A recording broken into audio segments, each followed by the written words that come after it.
पुरीर 21 वर्ष वयस्क प्रतिभावान कलाकार शाश्वत रंजन साहू 3402 दियासिली काठी व्यवहार करी INS वेला S24 एक जटिल मॉडल तैयारी करिसेंती। ए उल्लेखनीय कलाकृतिर लंब 22 इंच रहितबा बेले 8 दिन समय निर्माण करबाकू लागितला। तेबे पुरी रे भारतीय नौसेना दिवस उत्सव रे अनुप्राणित होई शाश्वत देशर नौसेना बाहिनी को श्रद्धांजलि देबा पई किछि अनन्य सृष्टि करबाकू लक्ष्य रखिथिले।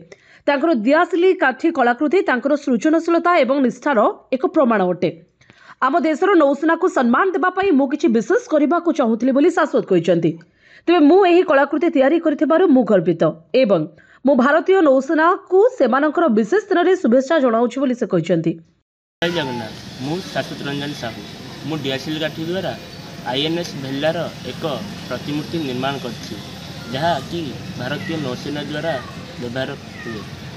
चलित वर्ष डिसेम्बर 4 तारिख दिन आम पुरी सहर में भारतीय नौसेना दिवस पालन अवसर में मुझे निर्माण कर मत समुदाय 3402 दियासिली काठी व्यवहार करने को पड़ा एवं यार लंब 22 इंच रही। एथपाई मत समुदाय 8 दिन समय लगी।